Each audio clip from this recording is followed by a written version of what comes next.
Hello everyone, so the most awaited wedding, বিশ্বাস করো এই বিয়েটার জন্য আমরা সবাই মিলে প্রচণ্ড রকম এক্সাইটেড ছিলাম 1 বছর ধরে। হ্যাঁ, মানে যেদিন থেকে বিয়ের ডেট ফিক্সড হয়েছে না, সেই দিন থেকে আমরা সবাই মিলে এক্সাইটেড ছিলাম, ফ্যামিলির সবাই। তো যাই হোক, এই ফাঁকা ট্রাভেলারটায় মাত্র 5 জন মিলে আমরা চলে গেছিলাম হচ্ছে বরযাত্রীতে, কারণ আমরা সবার থেকে লেট হয়েছিলাম। দেন ভেন্যুতে ঢোকার আগে নাচ তো হতেই হবে, যেটা আমাদের মানে সব জায়গাতেই হয় আর কি। আর এই হচ্ছে আমাদের গ্রুম। তো যাই হোক, তারপরে আমরা নাচতে নাচতে চলে গেছিলাম ভেন্যুতে।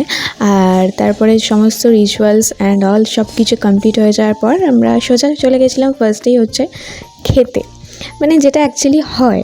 তো ফার্স্টে স্টার্টার কাউন্টারে সমস্ত কিছু ট্রাই করে নিয়ে তারপরে পেট পুজো সেরে গেছিলাম হচ্ছে যেখানে বিয়ে হবে সেই জায়গাটা কীভাবে সাজিয়েছে সেটা দেখার জন্য। আর এইসব দেখতে দেখতেই তারপরে চলে এসেছিলো ব্রাইড।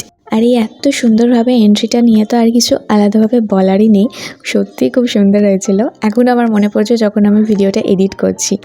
তারপর বিয়ে যা যা রিচুয়ালস থাকে সেগুলো এক এক করে হয়ে যাচ্ছিলো, যেমন শুভদৃষ্টি, মালা বদল, এগুলো। আর সেই ফাইনাল মোমেন্টটা অর্থাৎ সিঁদুরদান, যেটার জন্য আমরা সবাই খুব এক্সাইটেড হয়ে বসেছিলাম যে কীরকম হবে। তো যাই হোক, ফাইনালি হয়ে গেছে সেটা। আর তারপরে চলে গেছিলাম আমরা খেতে। পুরো বিয়েটা দেখে নেওয়ার পরই যেহেতু খেতে গেছিলাম, সেহেতু অনেকটাই রাত হয়ে গেছিলো।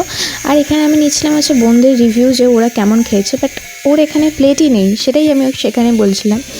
বাট ও তাও বলেছে আমি খুব ভালো পেয়েছি। যাই হোক, এভাবেই কাটিয়েছিলাম দিনটা। তো চলো, বাই।